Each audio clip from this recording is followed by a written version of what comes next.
Hello, future RTs. Here with you with another request. The request kind of came in conjunction with suctioning. So the request was actually, can you do a video over suctioning and airway care? And I decided to do two different videos because I don't necessarily think that the two go hand in hand. And so I didn't want to talk about them in the same video. So I made a separate one here. This is airway care. Now when we talk about airway care, we're talking about how do you manage an artificial airway, specifically an endotracheal tube, okay? Because that's the one that is most commonly related to problems. A tracheostomy tube also has care that needs to be done. You're talking about trach care. That's a completely different subject. But you rarely have to really worry about a trach tube being too deep or not deep enough, okay?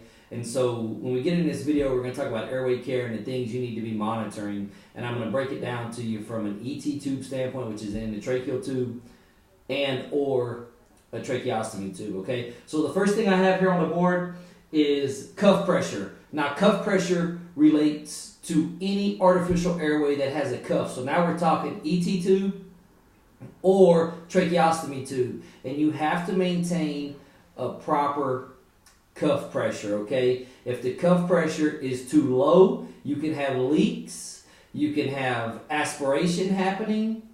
Sometimes that aspiration can be silent, okay? If the cuff pressure is too high, you can cause an interruption of capillary blood flow, and we don't want that either, okay? And so you have to know your cuff pressures, and you have to monitor your cuff pressures throughout your daily working shift. Okay, so let's talk about cuff pressure for just a second. First of all, you need to understand that nearly 100% of the tubes out there today are high volume, low pressure cuffs. Okay, that's a change from what they used to be where they were low volume, high pressure cuffs. So you used to take a little bit of volume, you put a lot of pressure in them, and they would create a point of contact. Now the cuffs have changed to where they're high volume, low pressure. They're more square looking than they are pointed looking, okay, if that makes sense. But the main thing is where do I need my cuff pressure to be? And you have to know these values, okay? So you have to understand that to prevent occluding capillary blood flow, that's around 25 to 30 millimeters of mercury, okay? We want to stay below that. And so our ideal cuff pressure is 20 to 25 millimeters of mercury, which translates into about 25 to 35 centimeters of water pressure. Okay? You've got to know these numbers. 20 to 25 millimeters of mercury, 25 to 35 centimeters of water pressure. Your board exam is going to give you a question that says you have a patient receiving mechanical ventilation. The low pressure alarm is repeatedly going off, and your cuff pressure is 15 millimeters of mercury. Well, the answer to that is that you have a cuff leak because your pressure is not high enough to create a seal, okay? And so you have to understand that you want a pressure that achieves a good seal without allowing silent aspiration of biofilm and oral secretions down into the lungs, okay? So you want a good seal that prevents leaks from mechanical ventilation and no aspiration. You do that by 20 to 25 millimeters of mercury or 25 to 35 centimeters of water pressure, depending on what device you're using and what unit of measurement you're using, okay? Now, other thing when it comes to airway care is always knowing your tube position and having the tube in the proper position. This is extremely, extremely important, okay? You will have test questions over this very same concept, okay? You'll have a patient who you has just recently been intubated. They have breath sounds on the right, no breath sounds on the left.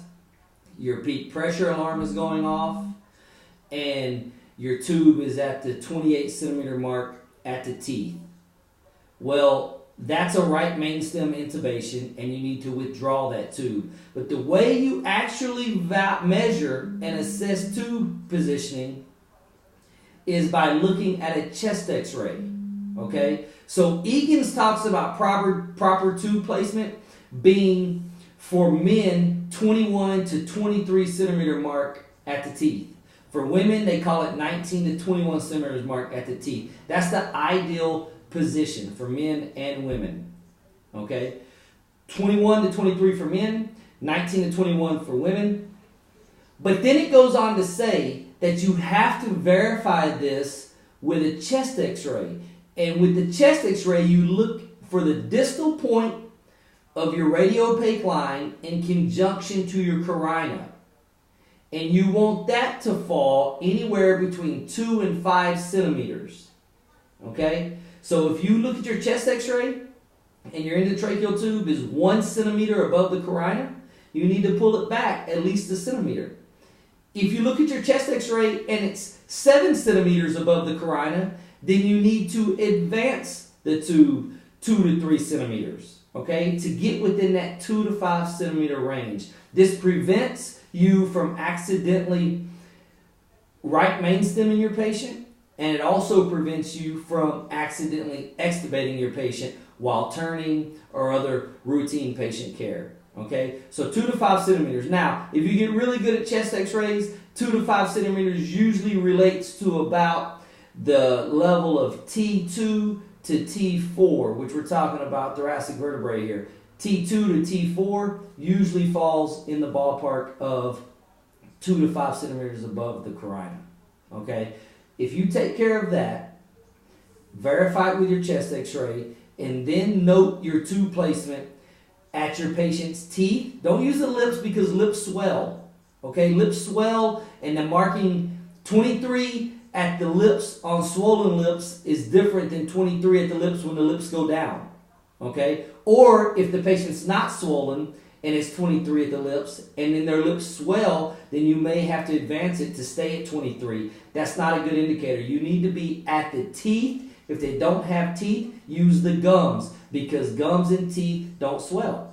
Okay? So your tube placement will remain constant and consistent throughout the time the patient requires mechanical ventilation and an artificial airway. Okay? Hope this makes sense. Let me know if you have any questions. Hope you're having a good day.